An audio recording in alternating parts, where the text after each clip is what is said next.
Hello, this is Fletch.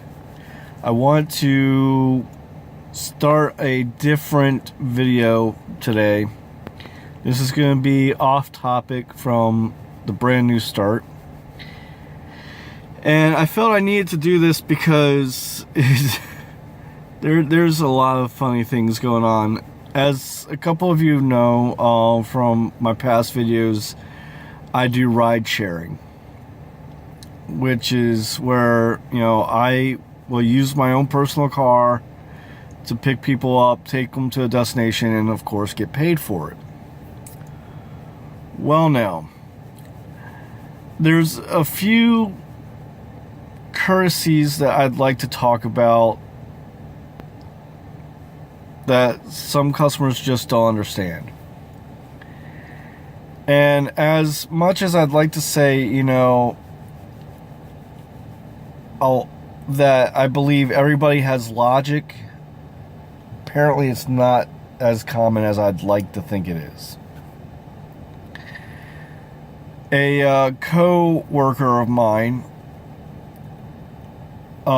decided to let it be known that the other day they had a customer order them through Uber XL, which is, for if you want to have more than like about 5 people in a vehicle at the time. And when they arrived, the person tried to put a couch in their car. We are not a furniture moving career. That is not our career. We are to get you from point A to point B, sometimes from point A to B, C, D, and then back to A. But vehicles that we have are not set up for furniture. Folding chairs, maybe, if it's just one or two to take to a place, or but a couch, no, sorry. Also, this happened to me last week, and I mean, it's not only wastes my time, but it wastes the time of the customers too.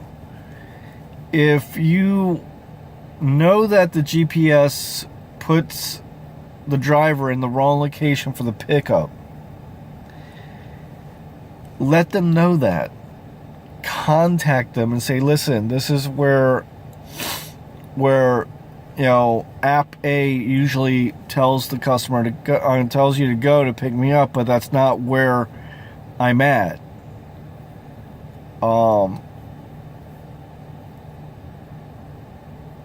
Let us know in advance. I had a customer, they I hit the thing letting them know that I arrived. I waited the 5 minutes. I didn't see them. I called them. I said, where I was at. And they said, oh, well, the GPS always does that. It puts you in the wrong area. I'm going to walk out and I'm going to walk up to the area where it probably put you. And you can find me. I said, okay. Now, the area I was in was basically a loop with a few off streets. So I'm driving around. I'm trying to find this place. It takes me, 3 or 4 calls with no answers. I try and get a hold of them by text.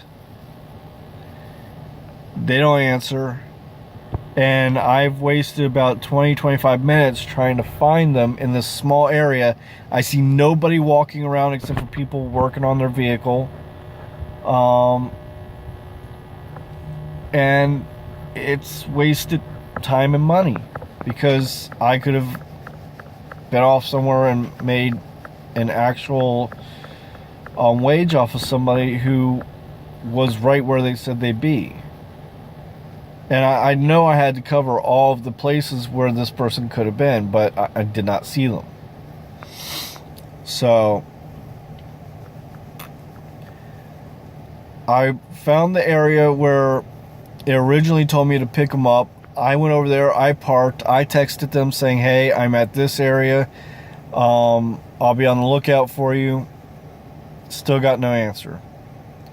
As I said, after about 20 minutes, 25 minutes, I can't wait any longer. Most people wouldn't wait that long anyway. So I ended up canceling the ride. I got paid a cancellation fee because the app sees that I tried multiple times to get a hold of the person. The person didn't show up. Person didn't call back. Didn't do anything. So they still got charged, for wasting my time. And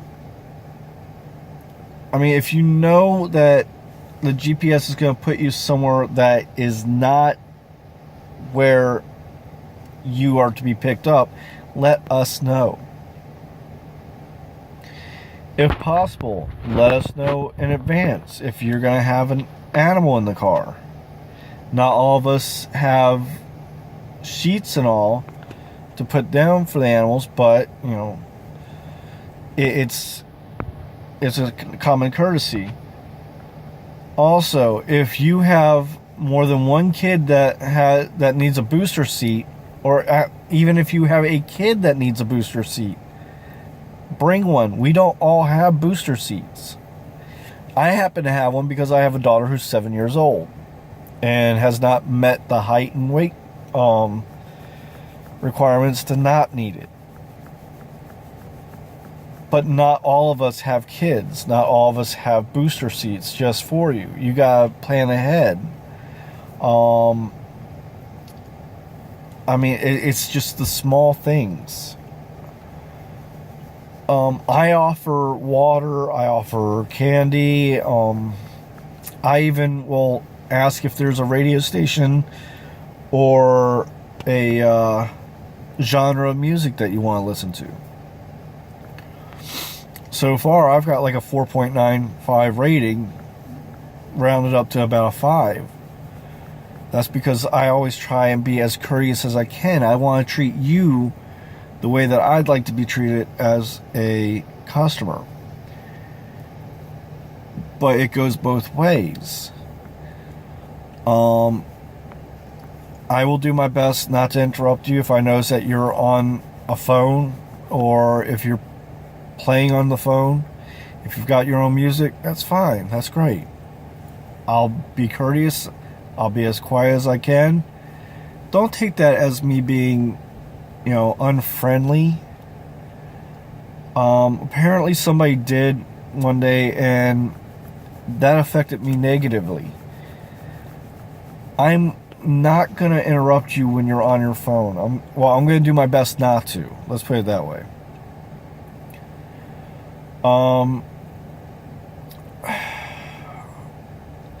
If you have kids, and yes, because I have the candy, ask me if they can have more than one piece. Don't just dig in. I mean, it's, again, common courtesy. If I say, hey, take what you want, fine. But don't just let them dig into it. There was a woman who had kids in my car, and she had multiple kids, and they took up, all the seats. I have a van, so there were ones in the back. In the very back, I had a unopened supply of mints for when the mints ran out behind the seats. After I let them out and I needed to go do something in the back, I find that it's been opened and the mints are all over the back of my car. If you have kids, please control them. I have a 7-year-old. I understand how hard that is. But you also gotta understand that this is not your car. This is not, a vehicle that you can abuse and expect to get a good rating. The rating system works again both ways. I have yet to give somebody a bad rating, even though I have had bad experiences.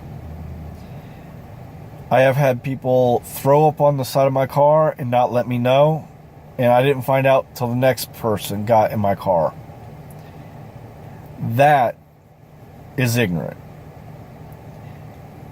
But they ended up getting charged $50 so that I could clean my car. And I knew who it was because I also have a camera that caught them on camera. Going to people throwing up. That's another thing. I try and be as prepared as I can, and I have bags that I have in the vehicle, plastic bags, so that if you feel you're going to throw up, I've got a bag for you. Please let us know that we need to pull over. Don't just go, I think we're going to be sick, and then go. I understand that you don't have the capacity of thought that you normally would have when you are drunk, but you know when you're going to throw up.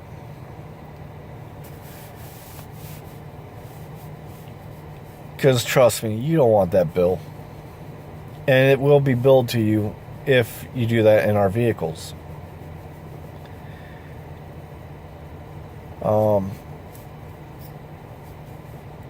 You know, I will laugh off some things. Like recently there was a night called Drunksgiving, where the day before Thanksgiving, I guess a lot of people go out and get drunk. I never heard about that before when I was, in college. But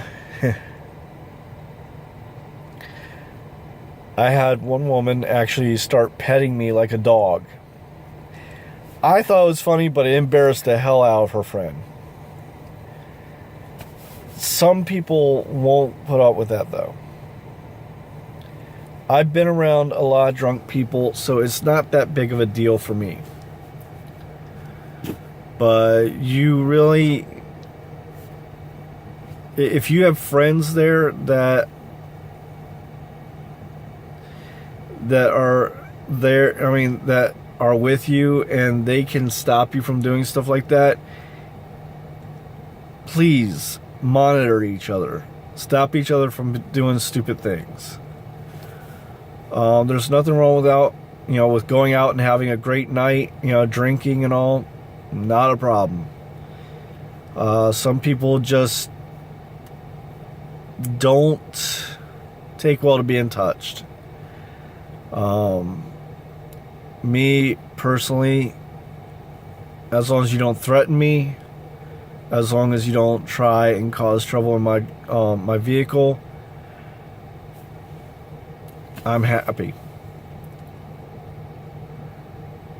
I have stickers. You can see one right in the back near my head on both sides of my car that say audio and video recording in progress.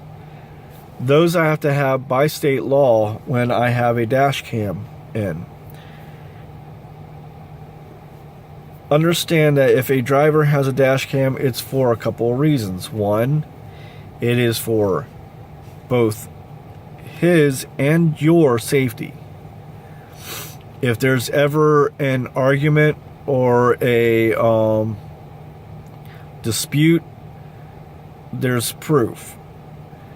If there's an accident, there's proof that it might not have been his fault. Hopefully it wasn't his fault. And it's not something to worry about. I believe I've had one person actually ding me on the rating system because she saw I put my my cam on, and she asked me, is that something that the company I work for tells me I have to do? And I told her, no, it's not. I do this for my own protection and for the protection of my customers. And she seemed to not care for that answer. But if ever it was needed, trust me, I'm pretty sure she'd want it.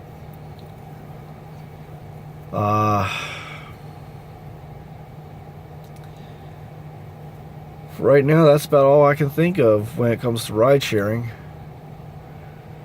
I mean, there's been a couple of people out there who have been really nice, and when I've taken them to drive-thrus, have offered me food. I thank you for that. 9 times out of 10, I will not take you up on that because, you know, I have my own food, but again, it's appreciated. If there's anything I can do for people, I ask that they let me know. As I said, you know, I usually have candy. I usually, you know, got Snickers and Twizzlers and York peppermint patties and all the good stuff. I've got two bags, one on each seat that has all that. I have tissues available. I have water available. I have a first aid kit if we need it. Not everyone's going to be as prepared as I am. So, just take into consideration, you know, how would you like your vehicle to be treated? How would you like, you know, information to be given if you know that the GPS puts people at the wrong area? Okay, there have been times when I've been about 4 houses down from the actual pickup place, and I see people waving at me. That's understandable. But in the case of what happened last time, where I could not find the person, that not only, as I said, wastes your time, but it wastes my time too. If you know that it's going to cause that much of a problem. So, I will talk to you all later. If you have any comments, please share them. I'd love to hear your experiences. If you've had rideshare experiences, you know, good or bad, what you wish the driver would have done, if you'd wish that they might have given you, you know, better service, how you think they could have given you better service, it would be greatly appreciated. I thank you and have a great day.